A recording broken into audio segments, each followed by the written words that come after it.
ಕ್ಷೇತ್ರದಲ್ಲಿ. ಹಾಗಾದ್ರೆ ಬಿಜೆಪಿ ಹಾಗೆ ಕಾಂಗ್ರೆಸ್ನಲ್ಲಿ ಯಾರೆಲ್ಲರ ಹೆಸರು ಚಾಲ್ತಿಯಲ್ಲಿದೆ ಗಮನಿಸ್ತಾ ಹೋಗೋಣ. ಈ ಕ್ಷೇತ್ರ ವಿಶೇಷವಾಗಿ ನಾವು ಗಮನಿಸಬೇಕು ಅಂತಂದ್ರೆ ಶಾಮನೂರು ಶಿವಶಂಕರಪ್ಪನವರ ಕುಟುಂಬ ಹಾಗೆ ಸಿದ್ದೇಶ್ವರ್ ಅವರ ಕುಟುಂಬ, ಈ ಎರಡು ಕುಟುಂಬಗಳ ನಡುವೆನೆ ಫೈಟ್ ನಡೀತಾ ಬಂದಿರೋದು. ಒಂದು ಪಕ್ಷ ಬಿಜೆಪಿ, ಮತ್ತೊಂದು ಕಾಂಗ್ರೆಸ್.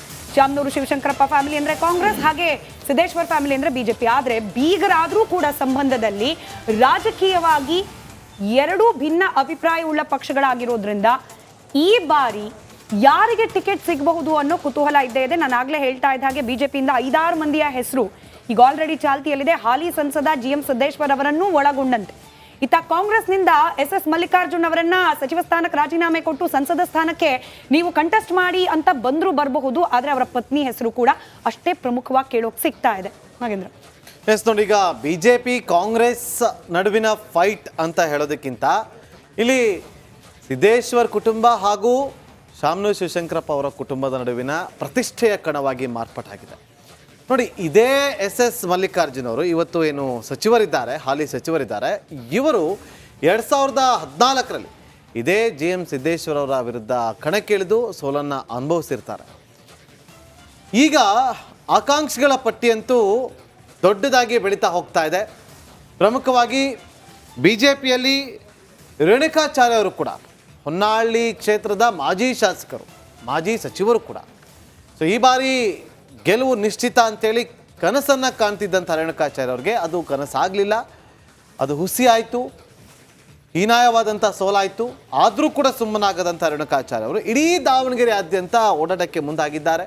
ಲೋಕಸಭಾ ಚುನಾವಣೆಯ ಮೇಲೆ ಟಿಕೆಟ್ಗೋಸ್ಕರ ಕಣ್ಣನ್ನು ಇಟ್ಟಿದ್ದಾರೆ ಅನ್ನೋದು ಪ್ರತಿಯೊಬ್ಬರಿಗೂ ಕೂಡ ಇಂಟ್ರೆಸ್ಟಿಂಗ್ ಏನಂತಂದ್ರೆ GM ಸಿದ್ದೇಶ್ವರ್ ಅವರು ಕೂಡ BSYಗೆ ಆಪ್ತಾರೆ, ರೇಣುಕಾಚಾರ್ಯ ಅಂತೂ ಅತಿ ಆಪ್ತರು.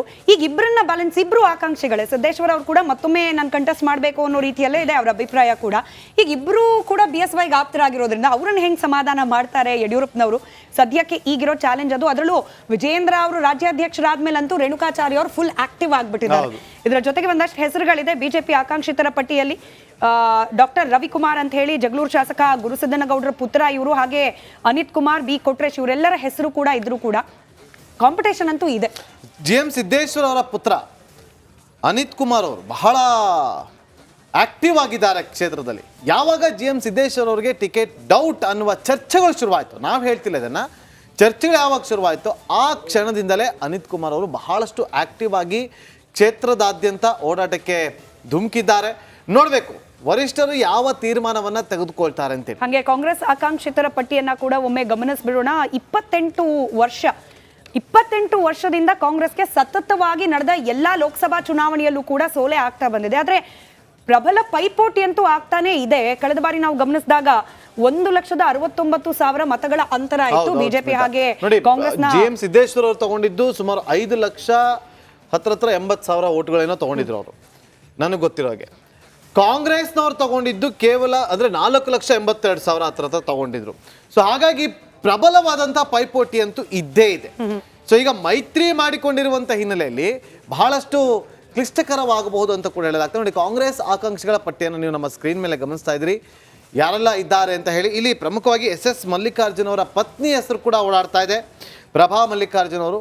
ಅವ್ರಿಗೂ ಕೂಡ ಟಿಕೆಟ್ ಕೊಡಿಸೋದಕ್ಕೆ ಸಾಕಷ್ಟು ಪ್ರಯತ್ನಗಳು ಕೂಡ ನಡೀತಾ ಇದೆ.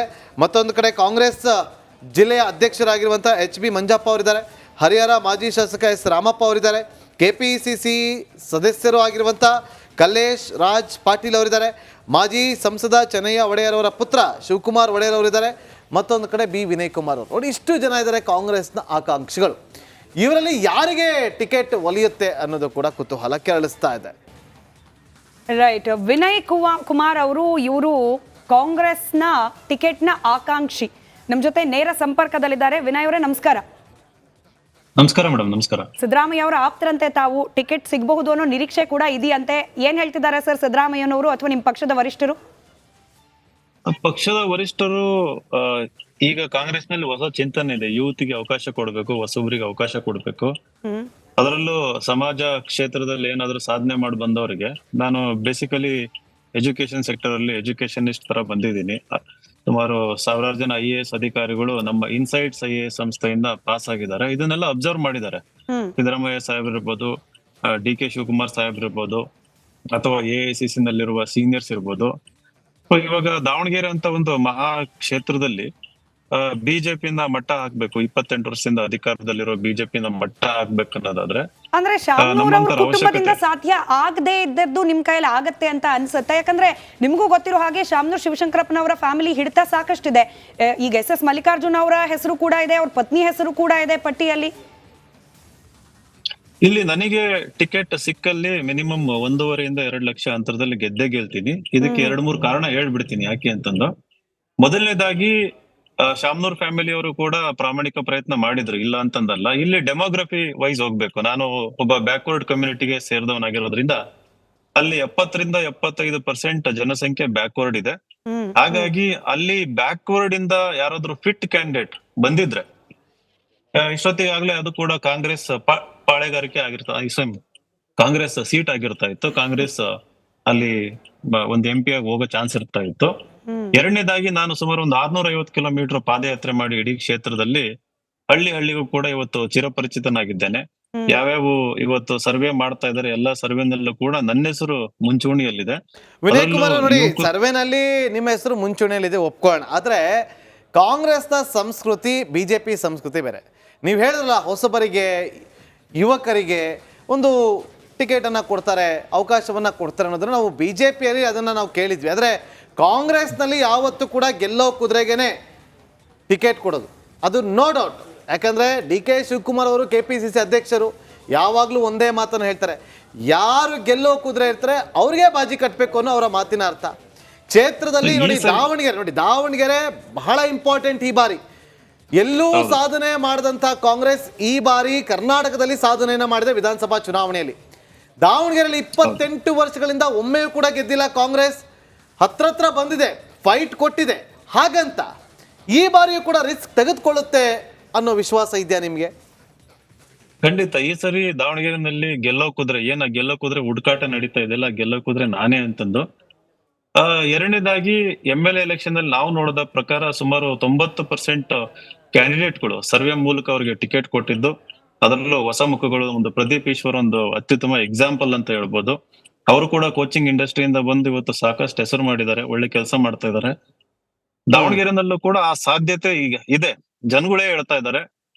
ಹಾಗೇನೆ ಪಕ್ಷದ ಅನೇಕ ವರಿಷ್ಠರು ಮಂತ್ರಿಗಳನ್ನ ಭೇಟಿ ಮಾಡಿದಾಗೆಲ್ಲ ಹೊಸ ಪೀಳಿಗೆ ನಾಯಕರು, ಅದರಲ್ಲೂ ಹಿಂದುಳಿದ ಏನು ಒಂದು ವರ್ಗ ಇದೆ, ಜನಸಂಖ್ಯೆ ಇದೆ, ಅಲ್ಲಿ ಹೊಸ ನಾಯಕರನ್ನ ಹುಟ್ಟು ಹಾಕೋ ಒಂದು ಅನಿವಾರ್ಯತೆ ಇವತ್ತು ಕಾಂಗ್ರೆಸ್ಗೆ ಬಂದಿದೆ. ಯಾಕೆಂತಂದ್ರೆ ಪಕ್ಷ ಬೆಳಿಬೇಕು ಅನ್ನೋದಾದ್ರೆ ಸೆಕೆಂಡ್ ಲೈನ್ ಅಥವಾ ಥರ್ಡ್ ಲೈನ್, ಹಾಗೇನೆ ಫಸ್ಟ್ ಜನರೇಷನ್ ಪೊಲಿಟಿಷಿಯನ್ಸ್. ನಾನು ಯಾವುದೇ ಒಬ್ಬ ಪೊಲಿಟಿಕಲ್ ಹಿನ್ನೆಲೆಯಿಂದ ಬಂದಿಲ್ಲ, ನಾನು ಯಾವ MP MLA ಮಗ ಅಲ್ಲ. ಸೊ ಫಸ್ಟ್ ಜನರೇಷನ್ ಪೊಲಿಟಿಷಿಯನ್ಸ್ ನ ಇವಾಗ ಹುಟ್ಟು ಹಾಕಿದ್ರೆ ನೆಕ್ಸ್ಟ್ ನಮ್ಮಂತರಿಂದ ಒಂದು 20-30 ವರ್ಷ ಸರ್ವಿಸ್ ಪಡಿಬಹುದು ಅನ್ನೋ ಒಂದು ಚಿಂತನೆ ಕೂಡ ಇದೆ. ಕಾಂಗ್ರೆಸ್ ನಿಮ್ಮ ಆಲೋಚನೆ ಚಿಂತನೆ ಎಲ್ಲ ಚೆನ್ನಾಗೇ ಇದೆ. ಹಾಗೆ ನೀವೇ ಹೇಳ್ದ ಹಾಗೆ ಅದ್ ನಿಜವೇ ಆಗಿದ್ರೆ ಜನರ ರೀಚ್ ಕೂಡ ನಿಮಗೆ ಚೆನ್ನಾಗಿರೋದ್ರಿಂದ ಟಿಕೆಟ್ ಸಿಗಬೇಕು ಅನ್ನೋ ನಿಮ್ಮ ಆಕಾಂಕ್ಷೆಯಲ್ಲಿ ತಪ್ಪೇನಿಲ್ಲ. ನೋಡೋಣ, ನಮ್ಮ ಕಡೆಯಿಂದ ಕೂಡ ಆಲ್ ದ ಬೆಸ್ಟ್.